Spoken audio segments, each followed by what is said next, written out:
اعوذ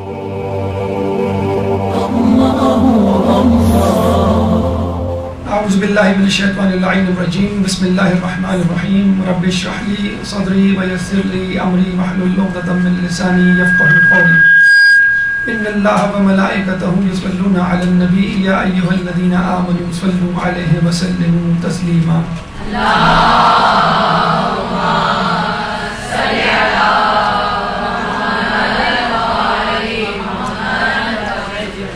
عراق کی زیارات کے حوالے سے ہماری گفتگو کا سلسلہ جاری ہے اور 12واں درس اس 12ویں امام کے خاص مقام سے متعلق ہے کہ جس کے بارے میں کہا جاتا ہے کہ امام زمانہ سے یہ جگہ، یہ مسجد بلکہ گھر منسوب ہے. یہی وہ جگہ ہے کہ جہاں پہ امام زمانہ آ کے رہیں گے اور یہی وہ جگہ ہے جہاں پہ آپ کا مستقل اپنے اہل خانہ کے ساتھ قیام ہوگا. چنانچہ جب سے یہ مسجد وجود میں آئی ہے اس وقت سے لوگوں کی توجہ کا، لوگوں کی زیارتوں کا یہ مرکز رہی ہے. مسجد سہلہ کہاں واقع ہے، کس جگہ محل وقوع، اس کا نام مسجد سہلہ کیوں ہے، فضیلت مسجد سہلہ کی کیا ہے، واقعات یہ تو بہت سارے ہیں، 3 مختصر سے واقعات آپ کے سامنے پیش کی جائیں گے مسجد سہلہ کی کرامات کے حوالے سے. اعمال جو اس مسجد سہلہ میں، جس طرح ہم مسجد کوفہ میں کر کے آئے اسی طرح کے اعمال مختلف اسپاٹس، مختلف جگہ ہیں جہاں پہ آپ کو جا کے انجام دینے ہیں. پھر مسجد سہلہ کے باہر 2 مسجدیں ہیں، آگے اور پیچھے 2 بھائیوں کی، مسجد زید بن سوحان اور صعصع بن سوحان، یہ دونوں بھائی تھے جن کے نام سے 2 مسجدیں مسجد سہلہ کے باہر آگے پیچھے موجود ہیں. دیکھیں مسجد سہلہ کی جو زیارت ہے وہ اب تک کی زیارتوں سے تھوڑی سی مختلف ہے، بلکہ اگر ہمیں یہ کہنا دیا جائے تو ہم یہ کہیں گے تمام زیارتوں کے بعد سب سے آخر میں مسجد سہلہ کی زیارت ہونی چاہیے. کیوں کہ آپ جو زیارت کرتے ہیں اس میں ماضی میں جھانکتے ہیں، ماضی کے جھروکوں میں جھانکنے پر آپ کو کیا ملتا ہے، کیا دکھتا ہے، ظلم و بربریت، سفاکیت، توہین، حقارت اور ائمہ پہ ظلم، ائمہ کے چاہنے والوں پر ظلم، اس کے علاوہ کچھ نہیں. گریہ و زاری اور آپ کی آنکھوں میں آنسو اور دماغ معاف ہونے کے علاوہ آپ کو کچھ نہیں ملتا. اور پھر اندر سے یہی آواز اٹھتی ہے کہ آخر وہ کب آئے گا وقت کہ جب ان تمام مظالم کا بدلہ لیا جائے گا. تو بس مسجد سہلہ کو دیکھ کر جو اب تک انسان زائر یا امام کا چاہنے والا آنسو بہا رہا تھا مسکرانے لگتا ہے، جو اب تک ماضی کے جھروکوں میں دیکھ رہا تھا وہ ماضی کی یادوں کو جھٹک کر مستقبل کی طرف دیکھتا ہے اور ایک امید کے ساتھ دیکھتا ہے، آنکھوں میں ایک خوشی کی کرن کے ساتھ دیکھتا ہے انشاءاللہ کہ جب امام آئیں گے تو یہ جو بھی زیارتیں میں دیکھ کر آیا ہوں، ان زیارتوں سے متصل منسوب مظالم ہیں، ان تمام مظالم کا جو ہے امام جو ہے وہ بدلہ لیں گے. تو یہ وہ واحد زیارت ہے جہاں جا کر انسان کا سینہ خوشی سے پھول جاتا ہے، جہاں پر جا کر انسان جو ہے وہ مسکرائے بغیر نہیں رہتا، جہاں جا کر اس کے ذہن کے دریچوں میں امید کی کرنیں اور دعائیں بے اختیار زبان پہ آنے لگتی ہیں کہ اللہ مجھے اس وقت تک زندہ رکھ کہ جب تک امام نہ آ جائیں اور میں اپنی آنکھوں سے ان مظالم کا بدلہ نہ دیکھ لوں امام کے ہاتھوں. تو اللہ تعالیٰ بہرحال دعا ہے کہ اللہ ہم سب کو وہ ظہور دکھائے، وہ عہد دکھائے اور ہمارے بچوں کو امام کا سپاہی بننے کی توفیق عطا فرمائے. مسجد سہلہ انبیاء کا مسکن ہے، مسجد سہلہ ائمہ کی منزل ہے.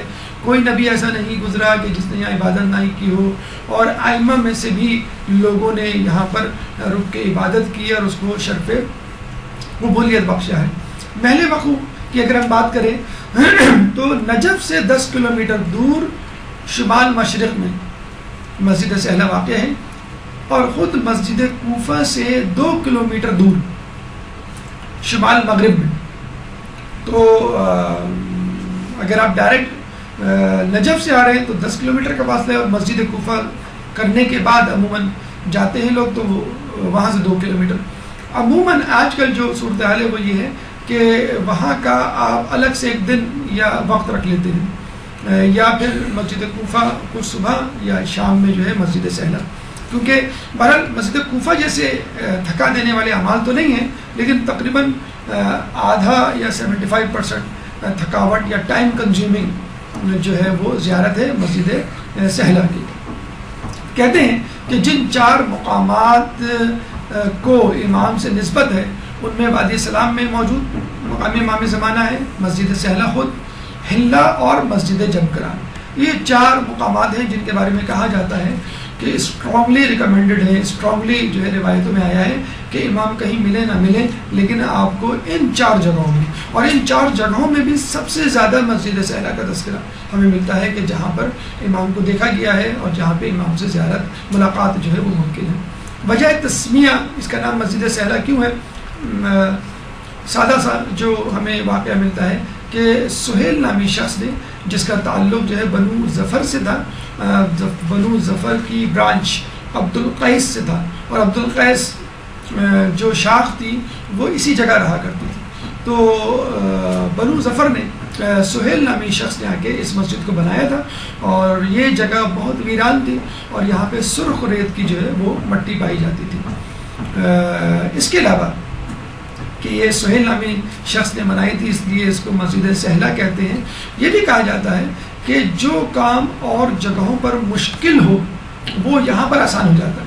فقط 2 رکعت پڑھ کے آپ اللہ سے دعا مانگے تو آپ کی وہ دعا قبول ہو جائے گی، اس لیے اس کو سہلہ کہا جاتا ہے. ہر مشکل کام زیادہ سے زیادہ 2 رکعت نماز آپ پڑھیں اور دعا مانگیں تو جو کام اور جگہوں پہ نہیں بنا، جو دعا اور جگہوں پہ قبول نہیں ہوئی وہ یہاں پر، حتیٰ کہ ائمہ سے بھی روایت ملتی ہے وہ دعا کی قبولیت کے لیے اس مسجد میں آیا کرتے تھے. انشاءاللہ ابھی اس کا تذکرہ آئے گا.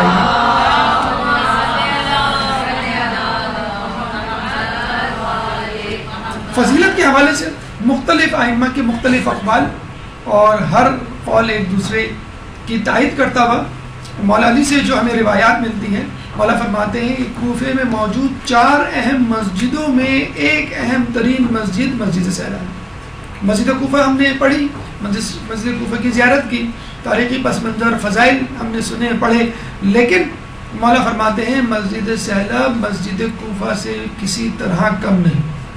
یعنی یہ مت سمجھ لینا کہ کوفے کی مسجد میں آ گئے تو بس اب کوئی مسجد نہیں ہے دیکھنے کے لیے، تو نہیں، کہ اس کو کبھی بھی جو ہے وہ مسجد کوفہ سے کم تر نہ سمجھنا ہے. اس کی بھی اپنی جگہ ایک بہت، وہ پہلے امام کا مسکن اور یہ آخری امام کا مسکن.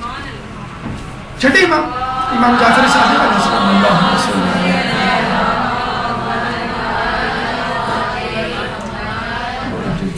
چھٹے امام فرماتے ہیں کہ یہ مسجد ابراہیم علیہ السلام، ادریس علیہ السلام کا مسکن اور عبادت گاہ گھر بھی تھی. یہ مسجد ان دونوں انبیاء کی اور ان کی عبادت گاہ بھی تھی.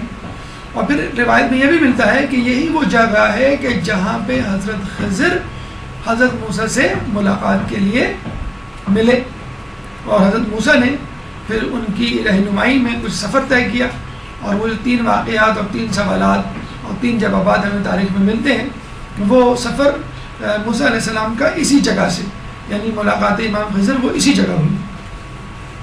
کہتے ہیں کہ یہاں پہ ایک پتھر ہے جو بہت زیادہ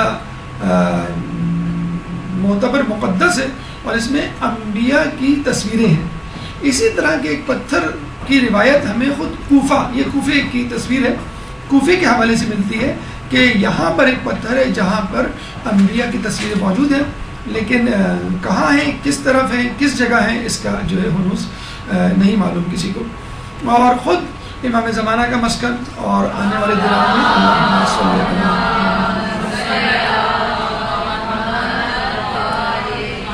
خود امام زمانہ اپنے اہل و عیال کے ساتھ یہاں رہائش اختیار کریں گے، بالکل اسی طرح جس طرح ابراہیم علیہ السلام، بالکل اسی طرح جس طرح ادریس علیہ السلام اپنے اہل و عیال کے ساتھ رہائش اختیار کیے ہوئے تھے. بس فرق یہ ہوگا کہ ان کا گھر بھی ہوگا اور دارالخلافہ بھی ہوگا اور اس دور میں آپ کی حکومت بھی ہوگی.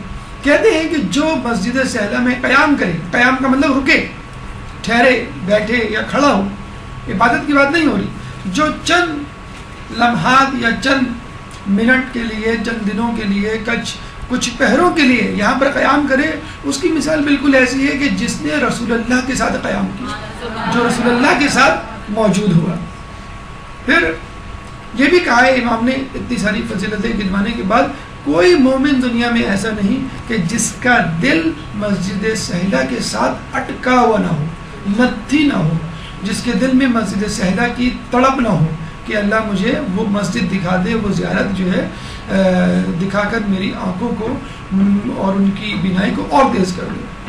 پھر امام ایک شخص سے جب پوچھتے ہیں کہ تم کہاں رہتے ہو، تو اس نے بتایا میں یہیں مسجد سہلا کے قریب رہتا ہوں، تو امام فرماتے ہیں کہ اگر میں مسجد سہلا کے قریب رہا ہوتا تو میری ہر نماز مسجد سہلا میں ہوتی، یعنی تم اگر وہاں رہ رہے ہو تو اس موقع کو، اس اپارچونیٹی کو ضائع نہ کرو، جتنا وقت مسجد سہلا میں گزار سکتے ہو گزارو۔ کہا جاتا ہے کہ یہی وہ مقام ہے کہ جہاں پہ سور پھونکا جائے گا، جیسے اسرائیل علیہ السلام سور پھونکیں گے اور قیامت برپا ہوگی، اور دوبارہ سور پھونکیں گے تو لوگ زندہ کیے جائیں گے۔ 70,000 لوگ یہاں سے محشور ہوں گے اور بلا حساب کتاب جنت میں داخل ہوں گے۔ یہ دونوں حدیثیں سور سے متعلق اور 70,000 جنتیوں سے متعلق ہمیں نجف اور وادی سلام سے متعلق بھی ملتی ہیں، لیکن آپ کہہ سکتے ہیں کہ یہ ہو سکتا ہے کہ یہ پورا علاقہ ہو جہاں پہ یہ 70,000 افراد موجود ہوں، کیونکہ ایک مختصر سی جگہ پہ ایک مختصر علاقے میں ان لوگوں کا سمانا ممکن نہیں، اور پہلے یہ پوری جگہ کوفہ ہی کہلاتی تھی، یعنی سہلا کا علاقہ، مسجد کوفہ، نجف اور وادی سلام، یہ پورا کوفہ ہی کہلاتا تھا۔ نجف کو پشت کوفہ کہا جاتا تھا۔ پھر امام نے جب یہ فضائل بتلا دیے تو ابو بصیر سے کہا کہ ابو بصیر میں نے ابھی بہت سارے فضائل نہیں بتلائے ہیں، اور جو نہیں بتلائے ہیں وہ ان فضائل سے زیادہ ہیں جو تمہیں بتلائے ہیں۔ جیسے امام فرماتے ہیں کہ تمام عبادات اور نیکیوں کا صلہ قرآن شریف میں موجود ہے، لیکن نماز شب کا نہیں۔ اتنی زیادہ نعمتیں، اتنے زیادہ اجر و ثواب کا استحقاق رکھتی ہے نماز شب کہ اس کا تذکرہ قرآن میں نہیں سما سکتا۔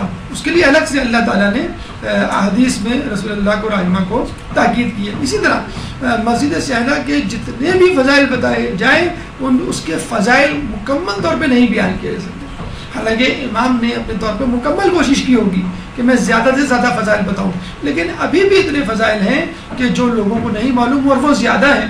شاید اس کی وجہ یہ ہو کہ لوگوں کے دلوں کی معرفت اتنی نہ ہو کہ وہ ان فضائل کو سہ سکیں، جذب کر سکیں یا اس کی معرفت حاصل کر سکیں۔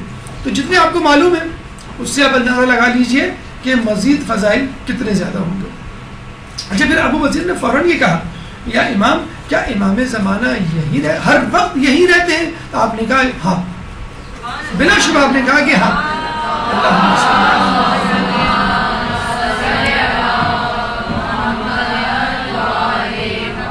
مطلب آپ یوں سمجھ لیجئے کہ امام زمانہ کا یہ گھر ہے، مستقل رہائش، بلکہ مستقل رہائش کا ظاہری رہائش، وہ ظہور کے بعد، ظہور کا مطلب ظاہر ہونا، جب وہ لوگوں کے سامنے ظاہر ہوں گے، جب ہم ان کو پہچانیں گے تو وہ ہمیں نظر آئیں گے، لیکن رہ وہ اب بھی رہیں لیکن ہمیں نظر نہیں آ رہے۔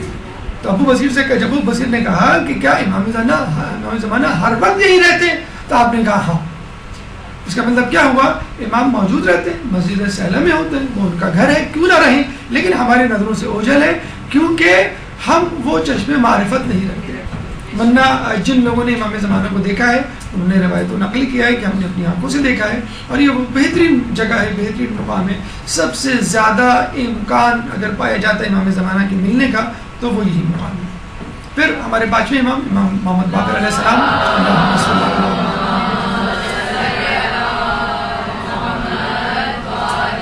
آپ فرماتے ہیں کہ ہر پیغمبر کی عبادت گاہ یعنی مصلی یہ مسجد ہے، یعنی کوئی پیغمبر ایسا نہیں گزرا کہ جو یہاں سے نہ گزرا ہو اور جس نے یہاں پر عبادت نہ کی، اور یہی وہ مسجد ہے جو انبیاء، اوصیاء اور صالحین کا مرکز، مسکن اور مصلی رہی ہے۔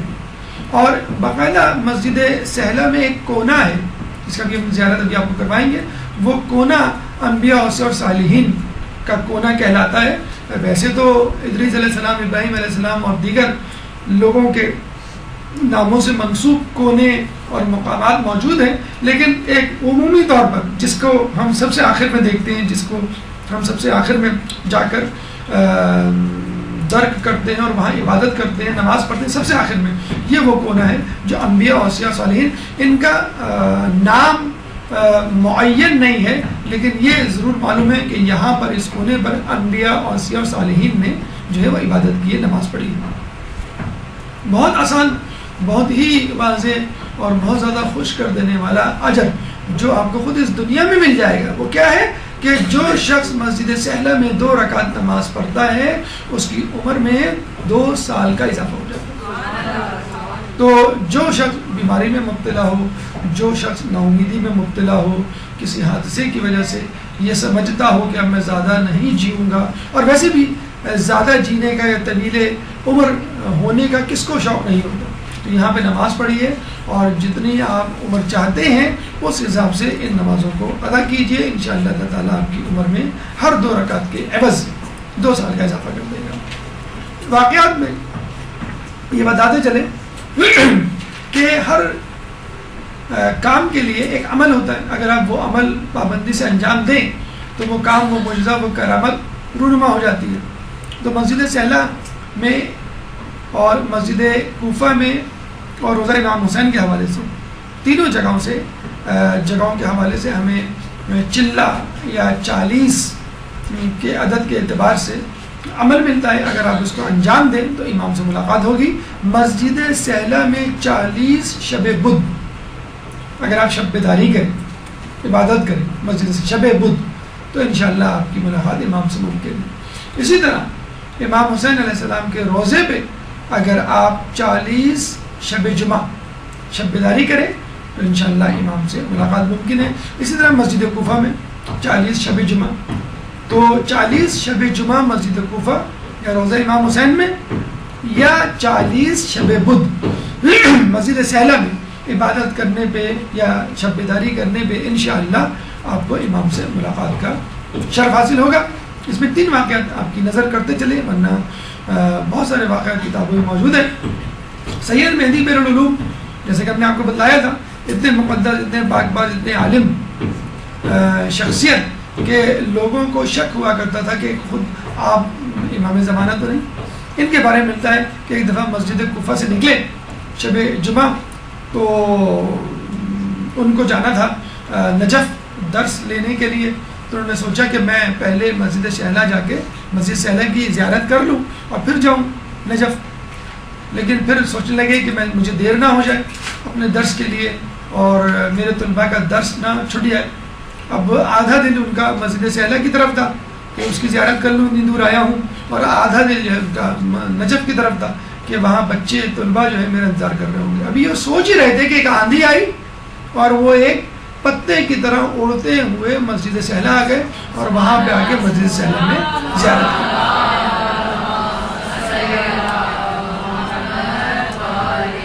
آپ نے دیکھا ہوگا اکثر لوگوں کے ساتھ ایسے واقعات ہوتے ہیں کہ جہاں پہ جو ہے معلوم چلتا ہے کہ زیارت کا دور دور تک امکان نہیں تھا، لیکن پتہ کہاں سے پیسے جمع ہو گئے، پتہ کہاں سے جو ہے وہ برکت کا سامان پیدا ہو گیا، کون سا خوش نصیب در کھل گیا، اور دیکھتے ہی دیکھتے مطلب لوگوں کو پتہ بھی نہیں ہوتا ہے کہ پاسپورٹ بنا ہوا ہے کہ نہیں۔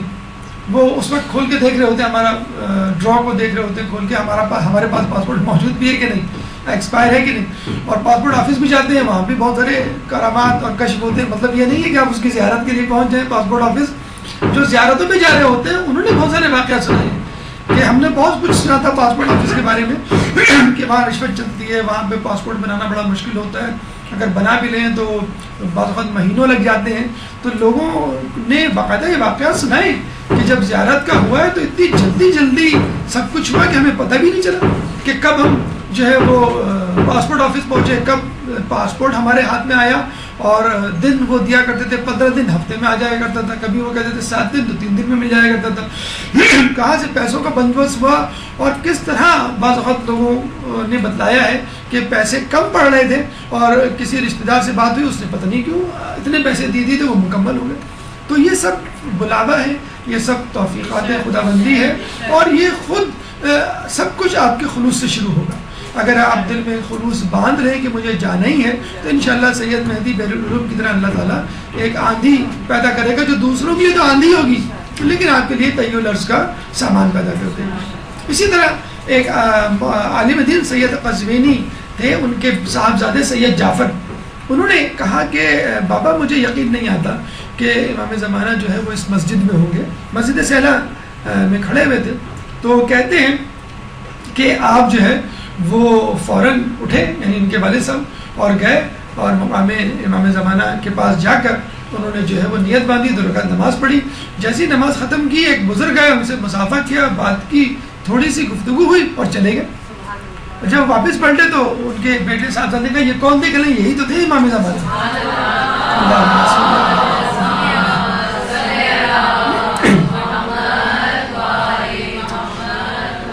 دیکھا آپ نے کہ کس طرح انسان کے پاس اگر یقین ہو تو وہ خود بھی امام سے ملاقات کر سکتا ہے اور ان لوگوں کو بھی امام سے ملاقات کروا سکتا ہے جو امام کی موجودگی کے بارے میں یا غیبت کے بارے میں شک رکھتے ہیں.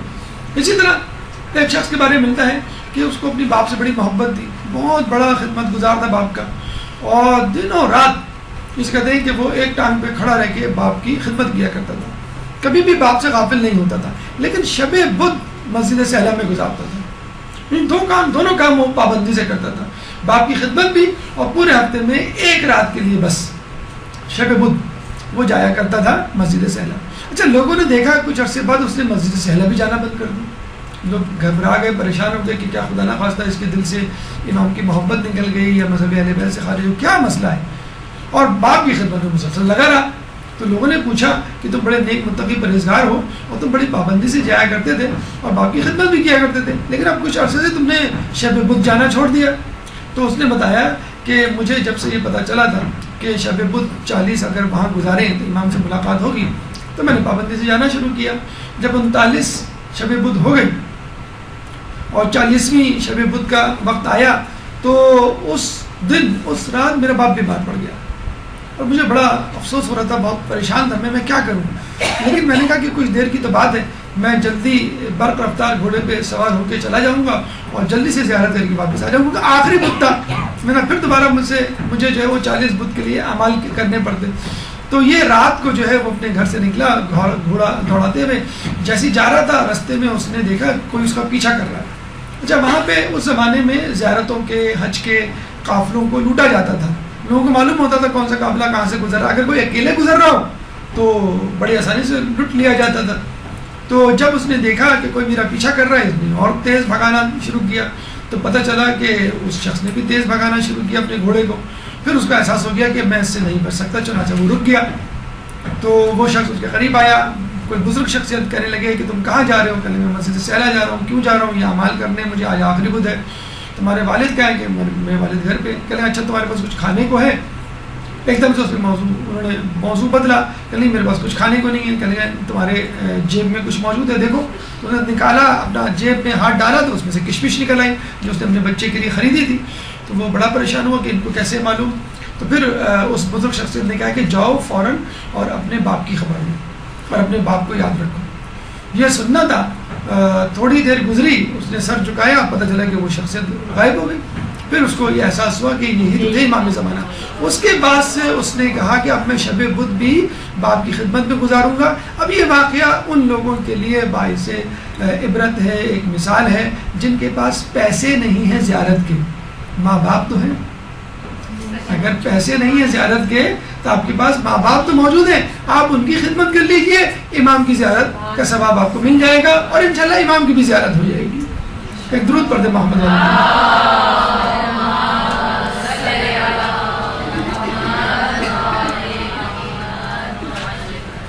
دیکھیں یہ کوفے, مسجد کوفے کی طرح کا نقشہ ہے. اور جب آپ آئیں گے تو یہ جو ایرو آپ کو نظر آ رہا ہوگا, یہ ایرو, یہ اس کا مشرقی دروازہ ہے جہاں سے آپ انٹر ہوں گے. اور یہ روڈ ہے, یہ پوری روڈ ہے یہاں پر. اس روڈ کے دوسری جانب یعنی مسجد کی دوسری جانب بازار ہے اور یہاں پہ مسجد صوصہ بن سوہان ہے. جب آپ داخل ہوں گے مشرقی دروازے سے تو اندر جا کے آپ کو ایک تو چاروں کونے پر مقامات نظر آئیں گے, ایک بیچ میں یا 2 بیچ میں اور ایک مقام امام زمانہ. پہلا جو اسپاٹ ہے آپ کو اسی ترتیب سے اعمال کرنے ہیں, اسی ترتیب سے مقامات کی طرف جانا ہے. آپ یہاں آ کے دعا پڑھیں گے, ابھی اس کا تذکرہ آئے گا. جو یہ پہلا ہے سینٹر میں جو مقام ہے، یہ ہے مقام امام صادق علیہ السلام کہ جہاں پر آپ کو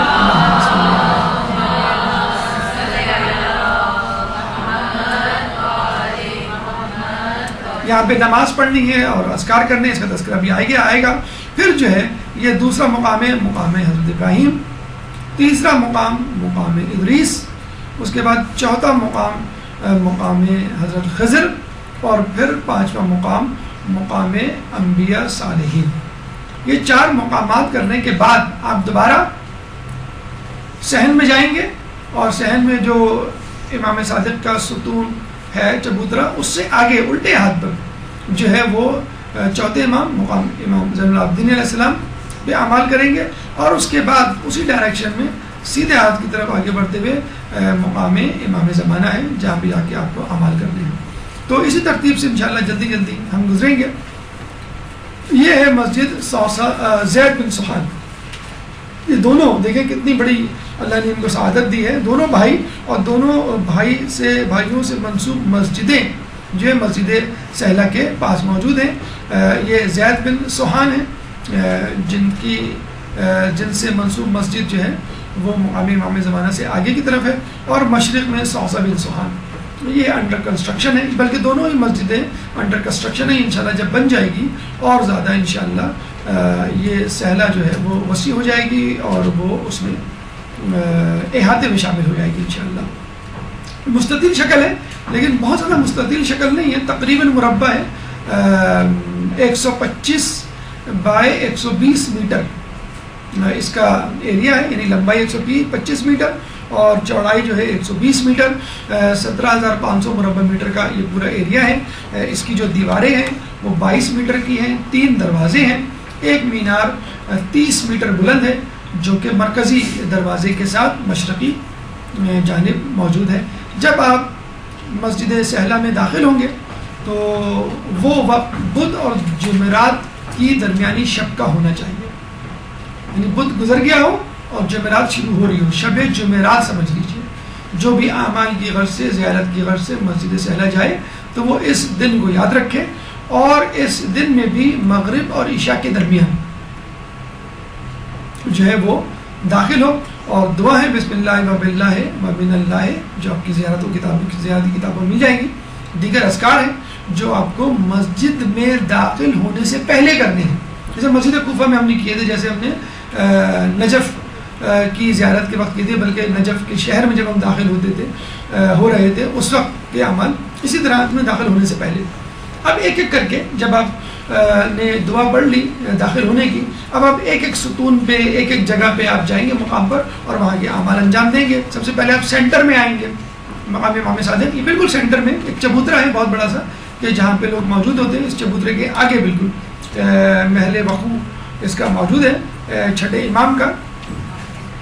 اچھا اس کے حوالے سے بڑا اچھا ایک واقعہ ہمیں ملتا ہے مناظر الاخرہ شیخ عباس قمی کی کتاب میں، کہ ایک صحابی امام کا بشار یا بشار مکاری آیا اور امام کے پاس آ کے بیٹھا. امام جو ہے اس وقت کھجوریں کھا رہے تھے. امام نے کہا تم بھی کھجور کھاؤ، تو اس نے کہا نہیں امام بس آپ کھائیے. جیسے کہتے ہیں کہ موڈ نہیں ہو رہا ہے آدمی کا، موڈ آف ہے. تو امام نے کہا کہ کیوں نہیں کھاتے، کھاؤ. کہتے ہیں میں اس وقت ایک ایسی جگہ سے آ رہا ہوں اور ایک ایسے واقعے کو دیکھ کے آ رہا ہوں کہ جس کے بعد جو ہے میرا دل نہیں کرتا کچھ کرنے کا اور کھانے کا. تو امام نے کہا کہ تمہیں اس حق کا واسطہ جو تمہاری گردن پر ہے کھجوریں کھاؤ. تو اس نے پھر امام کی بات پر جو ہے وہ عمل کرتے ہوئے کھجوریں کھانا شروع کی. جب اسے کھجوریں کھانا شروع کی تو امام نے پوچھا اب بتاؤ کیا معاملہ تھا. کہ جب میں آ رہا تھا تو میں نے دیکھا کہ ایک عورت کو سپاہی حکومت کے مارتے پیٹتے ہوئے زندان میں لے کے جا رہے تھے. تو امام نے کہا کیوں، اس نے کیا ایسا جرم کیا تھا. کہنے لگے وہ عورت پھسلی تھی چلتے چلتے، جب وہ گری تو اس کی زبان سے نکلا اے اللہ، اے فاطمہ تیرے اوپر ظلم کرنے والوں سے اللہ کی رحمت دور ہو. بس اس نے یہ جملہ کہا تو بادشاہ کے سپاہیوں نے فوراً اس کو پکڑ لیا اور مارتے پیٹتے تشدد کرتے ہوئے زندان میں لے گئے. کہتے ہیں کہ امام نے جیسے ہی یہ سنا اپنا ہاتھ رکھ دیا اور رونے لگے. اتنا روئے کہ ان کا چہرہ، ان کی داڑھی، ان کا رومال تر ہو گیا. اور امام نے کہا کہ چلو آؤ ہم اس عورت کے لیے دعا کرتے ہیں۔ امام نے وہی دعا نہیں کی، مسجد سہلا آئے، مسجد سے یہ باقاعدہ کہا کہ آؤ ہم مسجد سہلا جا کر اس عورت کے لیے دعا کرتے ہیں۔ پھر امام جو ہے مسجد سہلا آئے اور اسی جگہ بیٹھ کے جو ہے نماز پڑھی اور پھر اس عورت کے لیے دعا کی۔ میں کہوں گا کہ امام ایک عورت پہ ہونے والے ایک چھوٹے سے ظلم پر آپ کتنے آنسو نکلے کہ آپ کا چہرہ تر ہو گیا، آپ کی داڑھی تر ہو گئی، آپ کا رومال تر ہو گیا۔ اگر یہی شخص آپ کی جدہ پہ ہونے والے مظالم کا تذکرہ کرتا اور یہ بتلاتا کہ آپ کی جدہ کو کس طرح تھپڑ مارا گیا اور کس طرح ان کے گوشوارے ٹوٹ کے گرے، تو پھر آپ کتنا گریہ کرتے۔ تو امام نے جو ہے اپنی جدہ پہ رونے والی اور اپنی جدہ کو یاد کر کے ان کے ظالموں پہ برات کا اظہار کرنے والی عورت کے لیے مسجد سہلا جا کر باقاعدہ دعا کی، اور کہتے ہیں پھر وہ عورت جو ہے ظالموں کے چنگل سے آزاد ہوئی۔ تو اتنی زیادہ اہمیت ہے کہ امام بھی اگر دعا کر رہے ہیں، امام بھی کسی کے لیے وسیلہ تلاش کر رہے ہیں، تو وہ مسجد سہلا کا وسیلہ ہے، وہاں جا کے امام جو ہے وہ اس عورت کے لیے دعا مانگ رہے ہیں۔ یہاں پر اعمال ہے، مغرب کی نماز اور نافلہ آپ کو پڑھنی ہے، پھر 2 رکعت احترام مسجد کے نیت سے تحیۃ المسجد میں نافلہ پڑھیں، اس کے بعد آسمان کی طرف ہاتھ بلند کر کے انت اللہ لا الہ سے ایک دعا شروع ہوتی ہے جو یا سمیع دعا جس کا اختتام ہوتا ہے۔ یہ دعا آپ کو زیارات کی کتابوں میں مل جائے گی۔ اس کے بعد مقام ابراہیم، جب آپ سینٹر پہ مقام امام صادق پہ یہ عمل کر چکے تو پھر آپ کو سیدھے ہاتھ پر جانا ہے، اور سیدھے ہاتھ پہ پیچھے کی طرف دیکھیں، یہ ہے سینٹر، یہ ایک بہت بڑا چبوترا ہے، اس چبوترے کے لیفٹ سائڈ پہ یہ مقام امام صادق ہے، ٹھیک ہے۔ جب اپنے اعمال کر لیے تب آپ کو اپنے سیدھے ہاتھ پر پیچھے کی طرف جانا ہے، سیدھے ہاتھ پہ پیچھے کی طرف، یہ ہے آپ کا مقام ابراہیم، جہاں سے آپ کو اپنا سفر شروع کرنا ہے اور مزید جو ہے وہ زیارت کرنی ہے۔ یہ مشرق ہے اور وہ مغرب، اور اوپر جو ہے وہ جنوب، یہ مقام ابراہیم ہے جس کے بارے میں کہا جاتا ہے کہ یہیں امام ابراہیم علیہ السلام کا گھر تھا، اور یہیں سے آپ قوم عمالقہ سے جنگ کرنے کے لیے گئے تھے، جن کے بارے میں کہا جاتا ہے کہ وہ بڑی ظالم قوم تھی، اور اس کے جو لوگ تھے وہ بہت بلند قامت کے ہوا کرتے تھے، بہت زیادہ تکبر کا شکار تھے، اور ان کے اوپر ایک بادشاہ حکومت کرتا تھا جس کا نام تھا جالوت، جس کے بارے میں کہا جاتا ہے کہ وہ اتنا بلند قامت، عظیم الجثہ جسم کا مالک تھا کہ اس کا سایہ 1 میل لمبا تھا۔ تو آپ اندازہ لگا لیجیے وہ کتنا پہاڑ جیسی جسے کہتے ہیں کہ بدن کا یا جسم کا مالک ہوگا۔ تو اس قوم سے لڑنے کے لیے ابراہیم علیہ السلام جو ہے وہ یہیں سے روانہ ہوئے تھے۔ اس کے بعد یہاں پہ اعمال آپ کریں گے، 2 رکعت نماز تسبیحات زہرا کے بعد اللہم بحق ہذہ البقعۃ الشریفۃ، اور اس کے بعد آپ کو مغرب اور قبلے کی طرف جانب گوشوں میں کی طرف ہاتھ بلند کر کے اللہم انی صلیت۔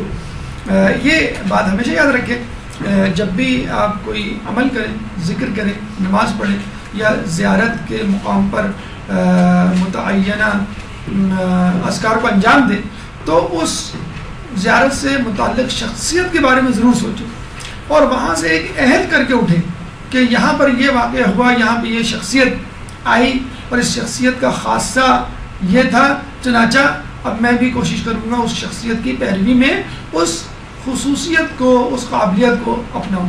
تو ابراہیم علیہ السلام کی مہمان نوازی جو بہت زیادہ مشہور ہے، ابراہیم علیہ السلام کی توحید پرستی جو بہت زیادہ مشہور ہے، اس کو یاد کیجئے اور عہد کیجئے انشاءاللہ میں بھی لوگوں کی مہمان نوازی میں کوئی دقیقہ فروگزاشت نہیں کروں گی، اور میں بھی جو ہے وہ توحید پرستی میں ہر مصیبت جو میرے اوپر آئے گی اس کو جو ہے وہ برداشت کروں گا، اس آزمائش پہ جو ہے وہ پورا کرنے کی پوری کوشش کروں گی۔ مقام ادریس، ابراہیم علیہ السلام پر عمل کرنے کے بعد آپ آگے کی طرف بڑھیں گے بالکل پرپینڈیکولر، تو مقام ادریس آئے گا، یہ مقام ادریس ہے۔ آپ نے سینٹر میں مقام صادق پر عمل کیا، پھر آپ 45 ڈگری کا اینگل بناتے ہوئے پیچھے رائٹ سائڈ پر آئے مقام ابراہیم پر، مقام ابراہیم جب آپ نے کر لیا تو بس آپ اس کو اسی کوریڈور میں، آپ کو دوبارہ صحن میں نہیں جانا ہے، آپ کو بالکل سیدھا سیدھا چلنا ہے جب تک ایک اور کونا نہ آ جائے۔ یہ کونا جو ہے وہ جناب ادریس علیہ السلام سے منسوب ہے، یہاں ان کا گھر تھا، اور یہیں پہ جو ہے وہ درزی کا کام، لباس سینے کا کام کیا کرتے تھے، یہیں پہ وہ درس دیا کرتے تھے۔ ادریس علیہ السلام کے حوالے سے ملتا ہے کہ ان کا اصل نام اخنوق تھا، لیکن چونکہ یہ درس و تدریس سے وابستہ تھے، درس دیا کرتے تھے لوگوں کو، بہت زیادہ پڑھایا لکھایا کرتے تھے، جس کی وجہ سے ان کا نام ادریس پڑ گیا۔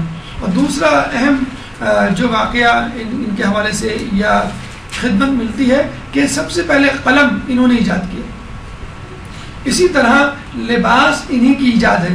آپ سے پہلے لوگ چمڑے یا جانور کی کھال سے اپنے جسم کو ڈھانپا کرتے تھے، آپ نے جو ہے درزی کا پیشہ اختیار کیا اور لوگوں کے لیے لباس بنانا شروع کیا۔ اور ان کے بارے میں بڑا دلچسپ ہمیں ملتا ہے کہ بادشاہ تھا، بڑا ظالم تھا، اس کو کسی شخص کی زمین بڑی پسند آئی۔ جب بادشاہ نے اس کو یہ زمین دینے کا کہا تو اس نے کہا یہ زمین میری، میں تم کو ہرگز نہیں دوں گا، میری خون پیسوں کی کمائی ہے اور میں نے جو ہے پوری عمر اس زمین پر محنت کی ہے اور اس کو زرخیز بنایا ہے، میں تمہیں نہیں دے سکتا۔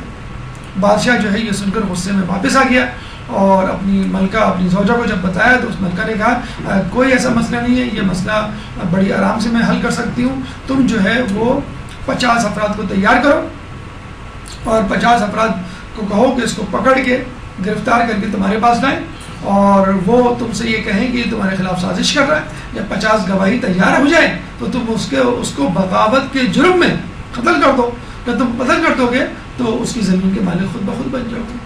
چنانچہ اس نے اپنی بیوی کی باتوں پر عمل کیا اور اس آدمی کو قتل کروا دیا اور اس کی زمین پہ قبضہ کر کے بیٹھ گیا۔ جب اس کے لواحقین اور خاندان والے آئے تو ان کو ڈانٹ کے اور تشدد کر کے واپس بھیج دیا۔ جب یہ ادریس علیہ السلام کے پاس آئے تو ادریس علیہ السلام اس بادشاہ کے پاس گئے تو بادشاہ نے جو ہے ادریس علیہ السلام کو بھی دھمکی دی کہ میں تمہیں بھی قتل کر دوں گا، میں تمہیں بھی نہیں چھوڑوں گا۔ ادریس علیہ السلام جب جو ہے وہ واپس آئے تو بادشاہ نے ان کو تنگ کرنا شروع کر دیا، لیکن کہتے ہیں کہ ادریس علیہ السلام نے بادشاہ کے خلاف بد دعا کی تو شدید قحط سالی کا سامنا ہوا، اتنی قحط سالی کا کہ خود بادشاہ کے پاس کھانے کو کچھ نہیں تھا۔ تو وہی ملکہ جو اپنے تکبر میں لوگوں کو قتل کرواتی اور اپنے شوہر کو زمینوں پر قبضہ کرنے کے لیے اکساتی تھی، وہی ملکہ رات کو بھکاری بن کر لوگوں کے گھر گھر جا کر روٹی کے ٹکڑے مانگا کرتی تھی۔ اور یوں جو ہے اس قوم کو اللہ تعالیٰ نے تباہی بربادی سے ہمکنار کیا۔ کہتے ہیں کہ ان کی اس خدمت کے عوض 300 سال آپ زندہ رہے، ان کی اس خدمت کے عوض فرشتہ آیا اور کہا کہ جناب ادریس آپ کی خدمات، آپ کے اعمال کو اللہ نے قبول کر لیا، مبارک ہو۔ تو یہ ادریس بہت خوش ہوئے، تو فرشتے نے کہا کہ آپ کو اس خدمت کے عوض کچھ چاہیے، کوئی خدمت ہے جو میں آپ کی کر سکتا ہوں؟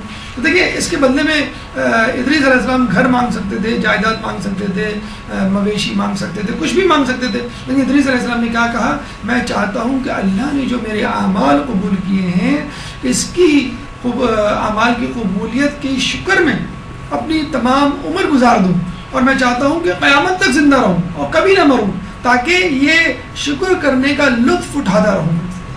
تو مجھے کسی ایسی جگہ لے جاؤ کہ جہاں پہ میں ہمیشہ ہمیشہ رہ سکوں اور مروں نہ۔ تو فرشتہ جو ہے اپنے بالوں پر پہ ان کو لے کر آسمان کی طرف، جنت کی طرف لے گیا، جہاں پہ وہ اس وقت موجود ہیں اور اللہ کا شکر ادا کر رہے ہیں۔ جب ان سے کہا بھی گیا کہ اب آپ جنت سے نکل آئیے تو انہوں نے کہا کہ جنت میں جو ایک مرتبہ جاتا ہے وہ نکلتا نہیں۔ ایک روایت ہمیں یہ بھی ملتی ہے کہ ایک شخص فرشتہ تھا کہ جس کے بالوں پر جو ہے وہ نوچ لیے گئے تھے کسی طرح کے اولا کے حوالے سے، تو اس نے جو ہے ادریس علیہ السلام کے پاس آ کر استدعا کی کہ آپ میرے لیے دعا کیجئے۔ ادریس علیہ السلام نے دعا کی، اس کے بالوں پر واپس آ گئے۔ تو اس نے کہا کہ ادریس علیہ السلام نے کہا کہ میں جو ہوں جناب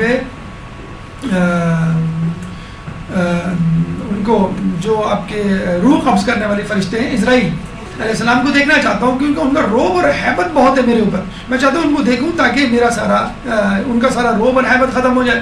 انہوں نے کہا کوئی مسئلہ نہیں، آپ میرے بالوں پر پہ بیٹھیے، میں آپ کو لے کے جاتا ہوں۔ وہ اپنے پر پہ بٹھا کے ان کو چوتھے آسمان پر لے گیا، وہاں پہ اسرائیل علیہ السلام سے ملاقات ہوئی۔ تو اسرائیل علیہ السلام نے کہا، اسرائیل علیہ السلام نے ادریس علیہ السلام کو دیکھ کے مسکرانا شروع کیا۔ تو ادریس علیہ السلام نے کہا مسکرا کیوں رہے؟ شاید کبھی کبھی مسکراتے تھے، خیر ان کی حیبت تو کم ہو گئی ادریس علیہ السلام کے اوپر۔ تو ادریس علیہ السلام نے کہا مسکرا کیوں رہے؟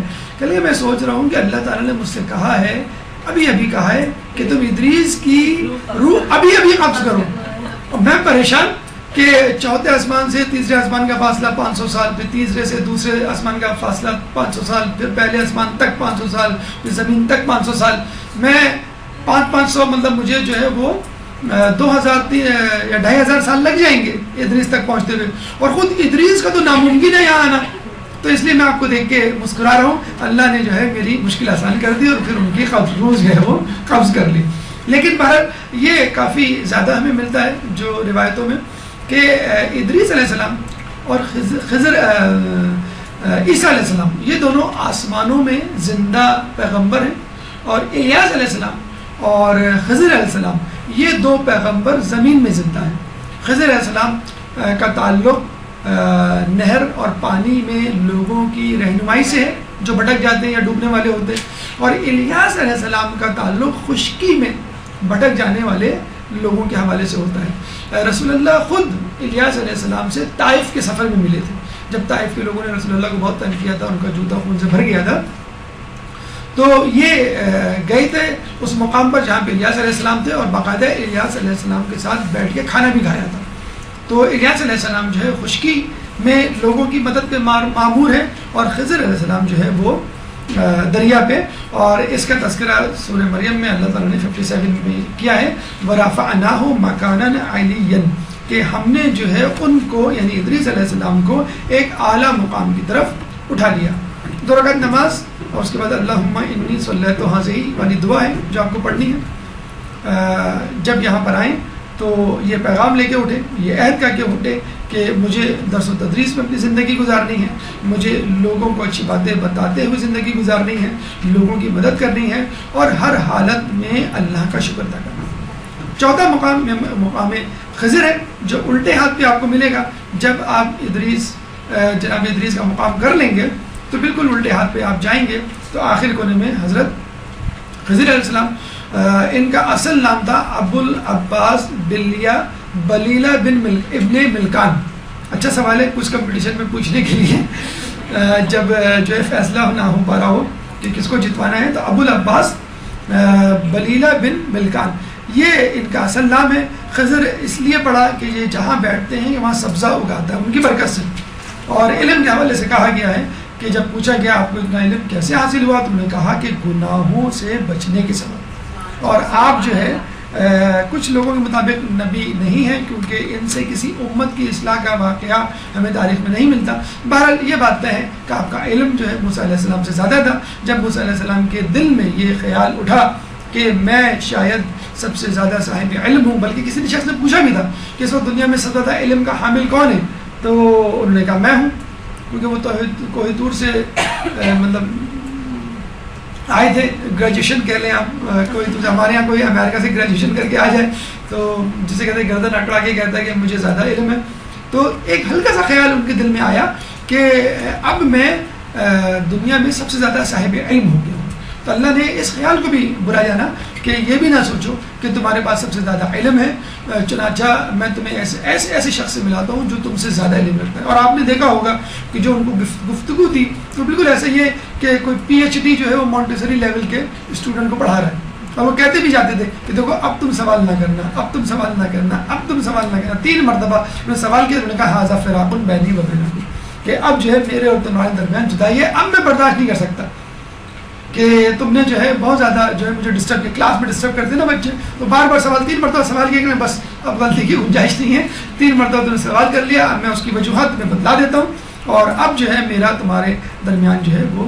یہ واقعہ بہت زیادہ کوٹ کیا جاتا ہے ان لوگوں کے لیے جو مصلحت خداوندی کو سمجھتے نہیں ہیں اور خدا سے شکوہ شکایت کرنے لگتے ہیں کہ اللہ نے ہمارے ساتھ یہ کیا، اللہ نے ہمارے ساتھ وہ کیا.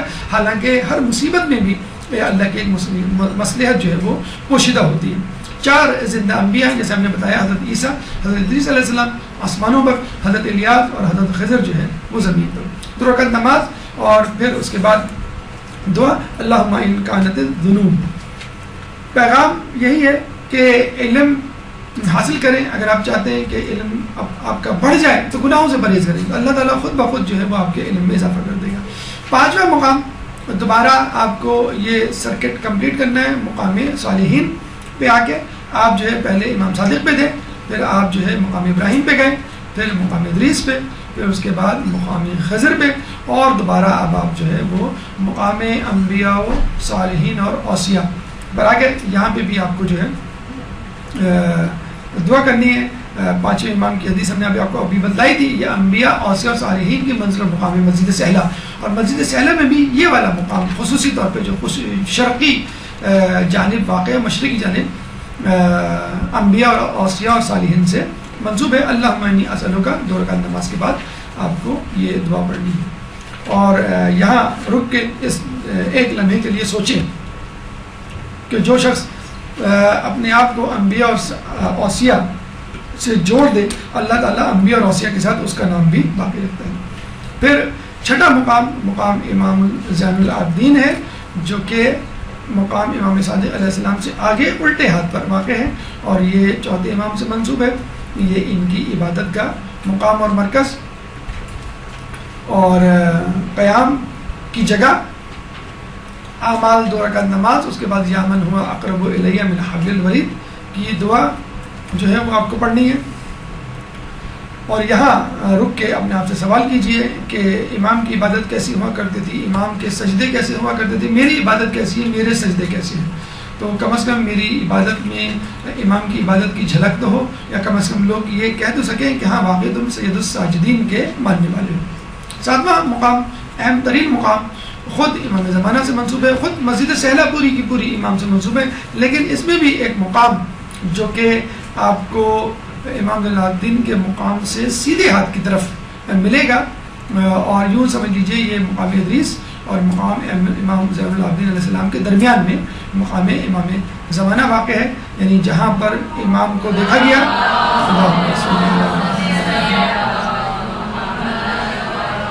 نماز پڑھتے دیکھا گیا, دعا مانگتے ہوئے دیکھا گیا, ذکر کرتے ہوئے دیکھا گیا, اس مسجد سہلا میں خصوصی طور پہ.